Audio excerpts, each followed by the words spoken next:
me mean to me your campaign ma ban ma meye emegu medwuma me nye and we know me dey two bedroom because my ya ma kwa kobi baby at the more rejachi me nyoma wow e wo pot oh yes me Listowel the more action me nyoma because abuza for mamu nyina makwaba Edbagana and Sem TV so one more so be like video no be subscribe to the channel no turn on notification say be next time videos of this nature about so bit my cabin so watch the or comment section for them say munim dan if Mr. President baby who be from Mr. President ameje so o text me Mr. President or comment section ameje so who see me TikTok na pa Mr. President ameje so sir koye dey o baby agenda MPP so the munim the opposition so we are trying our possible best be use Jan and Sem TV channel also near the new Prophetic party amanyeko no near the aba power 2028 inshallah Dr. Ladma Mboy president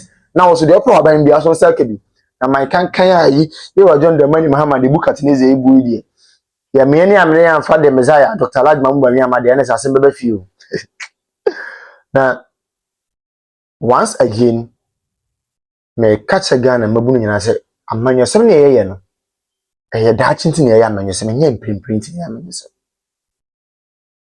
de wo ye bia no wo ye no wadwo se inti dachi bia no would you be proud of decision I will make here in politics? You shouldn't forget, say, politics, no, your mouth to me, say, Fabity Manful in him, your mouth to me, say, Fabe, it is all your software, or your ordinary Ghanaian, or your educationist, or your medical doctor, or your one once I have my opportunity to serve public space, do it with due diligence, respect, and absolute clarity. I just said, be a home bachelor. me mean to me your campaign ma ban ma meye emegu medwuma me nye and we know me dey two bedroom because my ya ma kwa kobi baby at the more rejachi me nyoma wow e wo pot oh yes me Listowel the more action in nyoma because sika ye dia beto me nyoma so say me fanko yi nyoma me ni say sika ni bi na me nyoma me clear no me ntwia say sika ni bi da because enkofo bi akoye kanana e de ade bi akoto ato force in desk so aye friend AI hwe sankofo minimum nyina AI no ne den I say the AI na yi nyoma the AI na calculate nyoma wo koto from an ne ban any dey calculate me ya magwe say me moso we me tete ho keke because say basa wo say bia me ye bia me ya meye me nya campaign ma ban me gumaduma me nya da AI na wo dey ko fa ankofo na ko fa company no mo ko register on Cyprus. We record this saying, how can you have a standalone entity or the Juma or Ghana Ports and Harbor?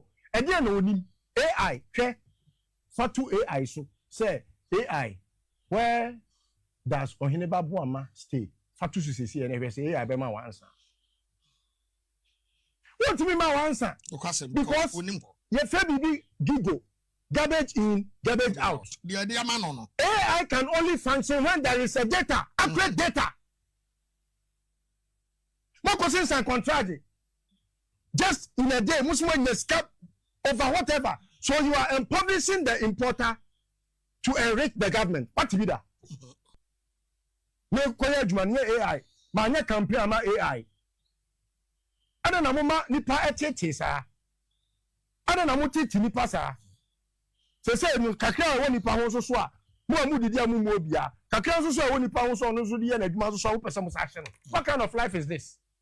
Etimi de media matete ho because minim enkofo ko mo share tie MPP for Jeffrey Cole or MPP ni oni kano forata omo na koye sa CTN Ghana Limited a omo de ba digi sika di here no the same people na omo ni ato force yes adwuma no and I'm minded because atu we bia me buni papa minim say owunimdie sonko me penasem too much but say pusu bibi na say ema na bibi kuram me nkotena honum na me ma obi Say me better studio na aban no dabi na me nim adwuma me nyɛ da obi anu a wabo me dwatire and I say be men ko kotobeku ma me nyɛ AI no chrono is armed robbery. How can you go and employ a company that won't come register on Cyprus? Anyone yampo. Anyone AI for no me company me no mu ya adwuma Anteza. They came and bought data from us. How can you be behaving like this? I want a proper time. Me ya metra say I can educate them properly. It's a scam, it's armed robbery. And I'm not shutting up. And I'm on yes, sir. How?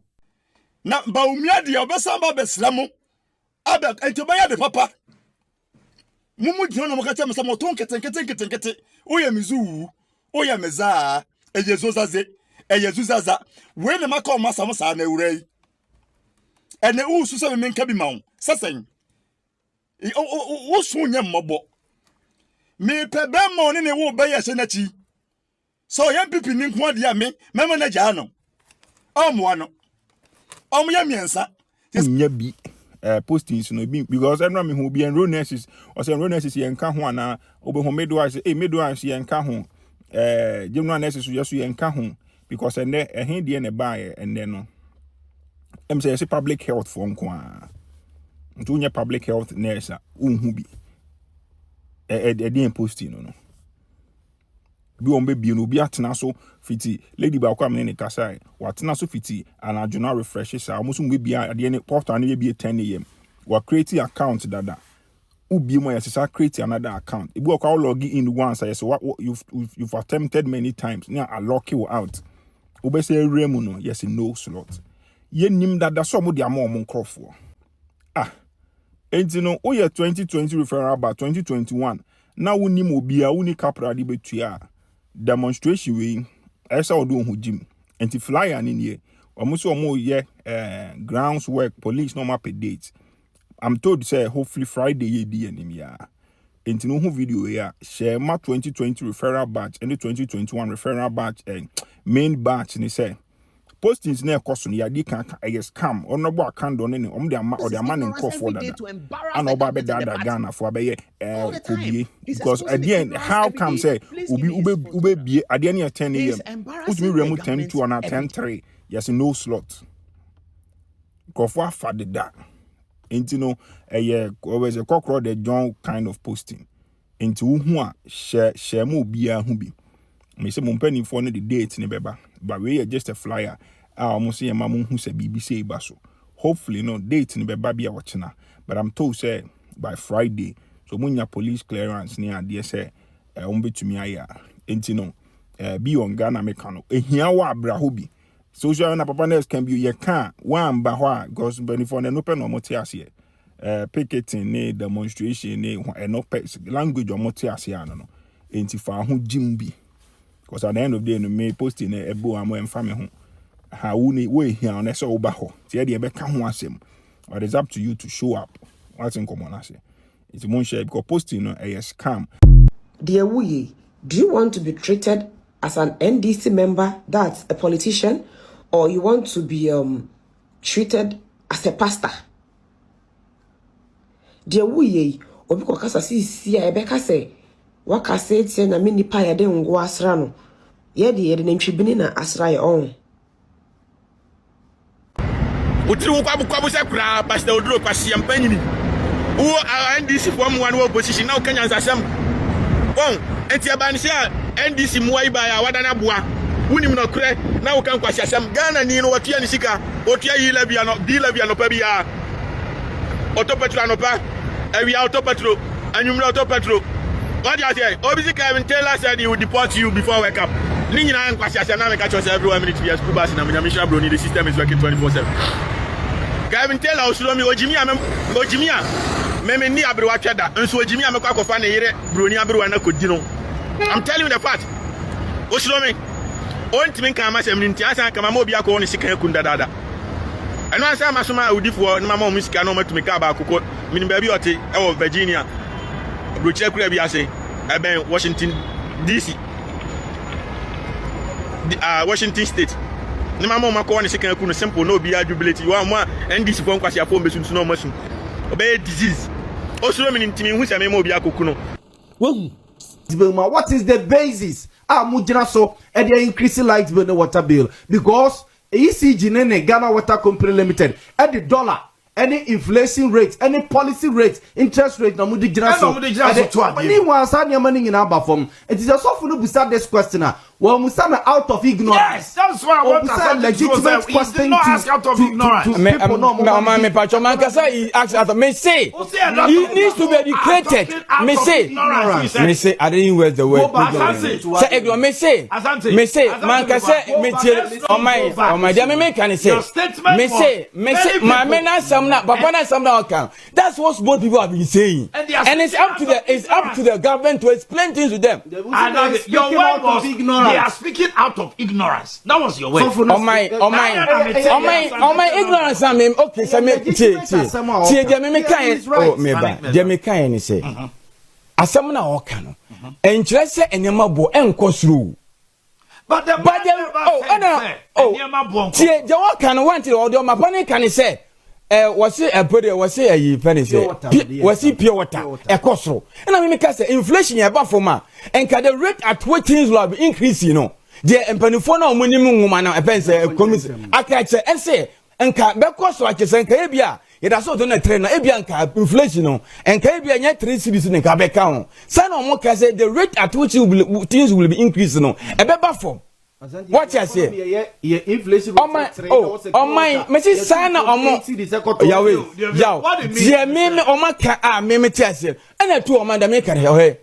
Say, I buying, say, what the inflation about this number. And now you soon say a base rate, a 16, advance of the above or the above 14. I may come catch say, a baby, or maybe a pretty and a single digit piano, or more base rate so, a cost single digit, me boy. And now, say about my cancer petrol about for me. Abano dia he is trying to put all these things down. So why na man in cost? What yes, about to me so who now go for what there? What you say? And I know some man here can say Pulican ayaba abama enyama na eba from oh unti the making. Me say so what they buy be all spoke against say I was say no mushia am no mushia but nanka we my no the phone chem so mo call e fe say a port wa ne man no from kaka nyesa na mo kan yes but this kan ne ma bo no e ba from but yemu say won say public area na kwa my no o mo ko fa ne man ba o mo tete so na abanu kreti another environment but say individual entity ne ma so aban kreti mi petro ensi so is right obisa me no me so at the end of what you say the pastor is asking say he's also asking a legitimate idea adentina sa ne ma we nyina bi no aban na ye ne de wi na say bonten so for no yen de wi so the government should just sit down and allow it to say inflation beba 0.5 yes na so and they were not 2 years ago ni boy 8 cities no because the inflation rate no but this is an AG who will come and bastardize people pronounce people guilty because they know that the order has nothing. The order is a calculated attempt to tarnish the images of people.